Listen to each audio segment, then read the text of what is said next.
Maybe you're contemplating joining the United States Army and you're wondering, is the Army right for me? Well, let's find out. What's up, my friends? Welcome to an all new video. US Army veteran ThatChrisChaos, and today we're kind of diving into a good way to hopefully help you understand if joining the United States Army is the right choice for you, as it may vary from individual to individual. For some people, they love the Army, right? They love being in the Army, it's the greatest move they ever did, but it may not be for everyone. There may be some people with certain situations, certain circumstances that lifestyle of being in the United States Army doesn't, kind of bond with their personality or what it is that they're after. So hopefully in the end, you can kind of make a little bit of judgment here and there as to maybe if it's the right decision for you and how your personality is or how your lifestyle is, if the Army is something that you want to pursue. So the first thing that I want to talk about that you may have to consider if you can handle this or not to join the United States Army is, can you handle possibly some male or female yelling at you? That's the thing. It happens in basic training. It happens in the Army in general. You have times when you have someone who is higher ranking than you that is possibly going to yell at you. Nobody's perfect, so there might be some times where you mess up, maybe even just something real minimal or something like that, and someone yells at you. On the civilian side, of course, that's not gonna fly, right? If you had your manager or someone yelling at you, cursing at you, whatever, they're probably gonna get in trouble. You can go report them to HR. That's not the case in the Army. Hey, Sergeant. Where the hell have you been, Private? You know you're supposed to be here at 0900 hours. Sorry, Sergeant. My alarm clock didn't go off. I overslept. I could have sworn I said it for the... Hey, I don't give a shit, Private, all right? Starting tomorrow, you're gonna be here at 0830, and if that's not early enough for you, we'll make it 0800 hours. We'll keep on going until you can learn to be here on time like everybody else. Yes, Sergeant. Now get down, knock out 20 push-ups, and get out there with the rest of the platoon. Make sure you shave too. You look like a fucking hippie.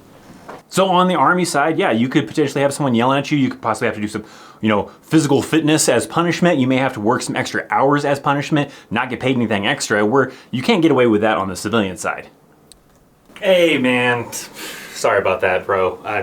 Alarm clock didn't go off. I don't know what the deal was, man. Sorry about that, though. Yes. I am really disappointed in you. I really hoped a little better from you, so I'm gonna need you to, just make sure you show up on time.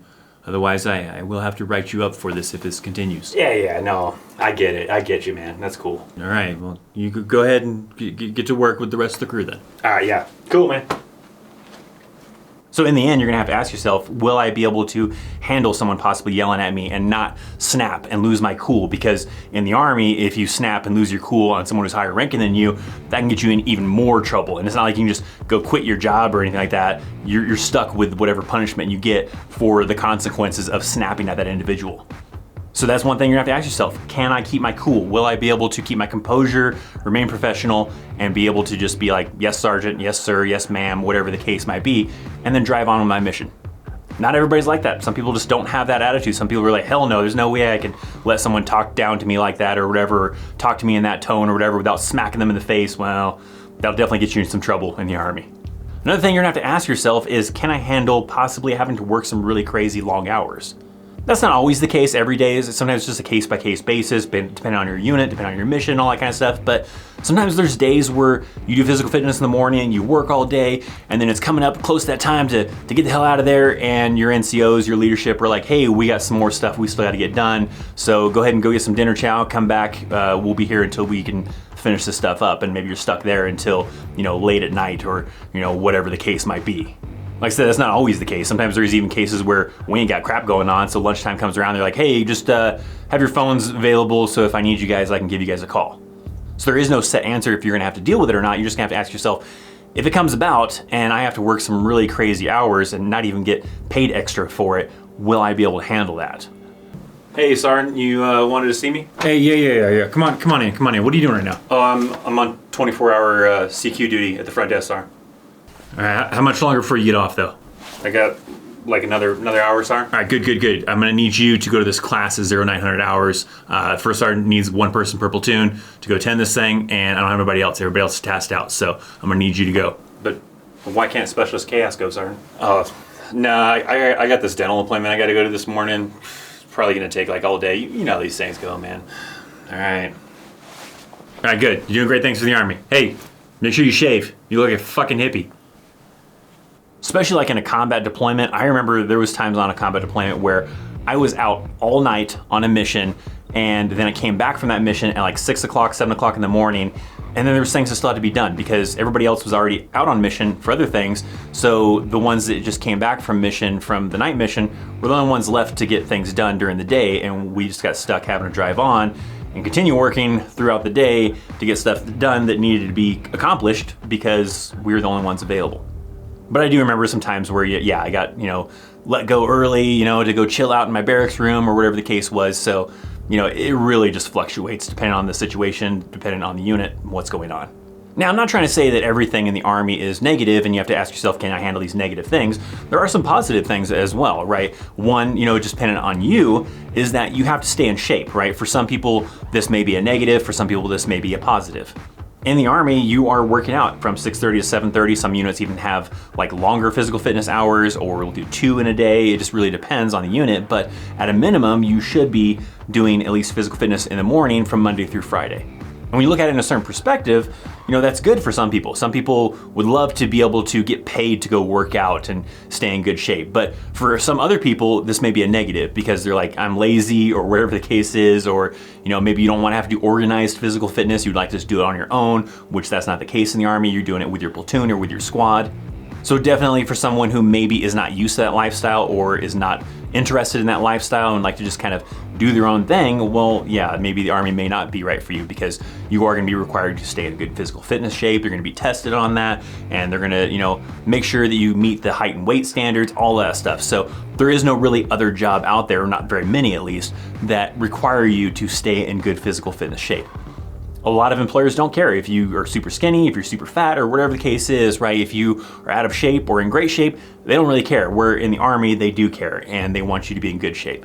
I know there's like some cases, you see some photos here and there sometimes of people who are out of shape and soldiers that look really, overweight or whatever, and that's just on their leadership probably being lazy, or things got out of control, or maybe that soldier is trying to recover from being injured and they, gained some weight from that and haven't got a chance yet to get back into shape. There's a lot of kind of situations, but for the most part, it is still a requirement that you have to stay in good shape and you have to meet these weight requirements. Also a good factor is your experience, right? Do you have a college education? Do you have experience in a specific field? Because in the Army, it doesn't really matter, right? There are a lot of jobs on the civilian side that it does require you to have experience, have a college education. So maybe if you had that stuff, then you can get a great job that pays really well because you have that education and you have that experience. Whereas on the Army side, you may be making less money, but they'll allow you to come into that job without any experience, without any college. Hey, yeah, I was calling about a job. No, not the janitor one. The one where like you guys like do something where you keep people from like hacking into your network or something like that. Experience and stuff? Yeah, no, not really much. I mean, I have a computer and like I play Call of Duty sometimes and stuff like that. Yeah. I don't know, I was just kind of hoping that maybe, you guys could like teach me on the job, like maybe I could just like sit down with someone who already knows how to do this kind of a thing and just learn off of them or something like that. I don't know. Hello? Man. So it definitely can work out to your advantage if you're someone like fresh out of high school or someone just doesn't have any experience in what they really want to do and don't have the money or the opportunities to be able to get that experience they need to get into the career that they really, really want. Hey, maybe interested in joining the Army? Yeah. Come on in. Have a seat. What are you interested in? Yeah. No, I was thinking about maybe something like cybersecurity. I mean, I don't have any experience or anything like that, but I mean, I've got a high school diploma. Yeah, that's not a problem. We send you to school for that kind of stuff anyway. So, I mean, we'll just have you fill out a few forms and stuff like that. I think we even have like a $10,000 bonus for that MOS anyway. So, yeah, you'll be good. Wow, yeah, that'd be great. Okay. You're gonna need to shave though. You do look like a fucking hippie. But if you are someone who maybe already has a college education, maybe has experience in a specific field that pays really well, then yeah, going over to the Army is gonna be, a pay cut compared to what you possibly could get on the civilian side. Now, one last thing that I'm kind of mentioning in here of the possibilities of things to help you determine if the Army is right for you or not for you is if you are a very family type of person. Now, I'm not just saying like, yes, I love my family and I love spending time with my family. I'm talking about like if you're the type of really, really, really family person that you can't be away from them. If you are gonna be gone for a couple weeks, a month, you're gonna have a breakdown if you don't get to see your parents or your loved ones or your brother, sister, your wife, your husband, whatever the case might be. Because there are times in the Army, especially like in initial training, right? You have to go to basic training, you have to go to AIT, or you have to go to OSIT, whatever the case might be, and you're gonna be away from your mother, father, your spouse if you have one, children if you have them as well. So you have to be able to deal with that and not let it get to you and break you down. I'm not saying you have to be like hardcore and you're like, oh yeah, I don't give a crap about those people, I can survive without them, whatever. No, I'm saying that you have to be the kind of person that, yes, I can be away from them for a couple weeks, a couple months, whatever the case might be, and still get my job done. It's fine to miss them, right? I've been in those situations where I miss my family and everything like that, but I'm still able to get my job done. And that's what you have to kind of ask yourself is, if I was away from whoever it is that maybe you care about in your family the most, for X amount of time, can I still get my job done? Or am I gonna have a breakdown? Am I gonna be emotional? Is it gonna be rough on me? All that kind of stuff. One of the biggest things that kind of drives me nuts, like I see these reality TV shows sometimes, and you have these people that are, maybe living in a house somewhere, and they're filming this show that maybe takes like 4, 5, 7 weeks, whatever the case might be, and a couple weeks into it, they're like breaking down, they're crying, they're like, I miss my family, I can't do this anymore, they're having a hard time, and it's like, holy crap, man. Try having to go to like a deployment for like 12 months, 15 months or whatever, not getting to see your family, or having to go to the field for, a month or whatever the case might be, and trying to deal with it in that situation. So that always drives me nuts. And if you're someone that might be kind of susceptible to that kind of a thing, like if you put yourself in a situation where, hey, if I'm gonna be gone from whoever for a month, for several months, am I gonna break down? This may be something you have to try, right? If you're kind of questioning yourself on that situation, try it, right? Be like, hey, I need to go do this thing. I mean, it might be kind of tough to just tell your spouse, hey, I'm gonna go take off for like a month. But maybe that's something you gotta do, right? You gotta be like, hey, we gotta try this out for our relationship, for me as well.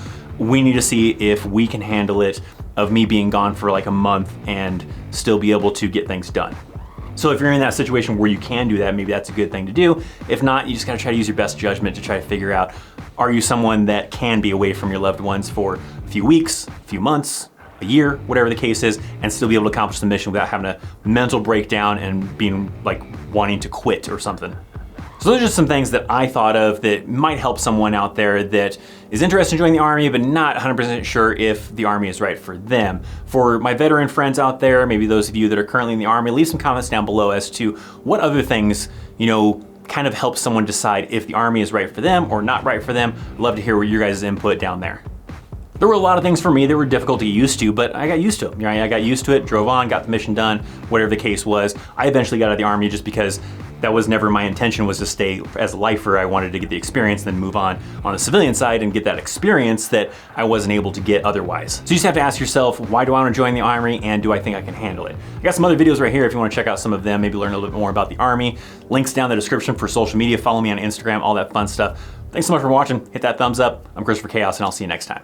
See ya.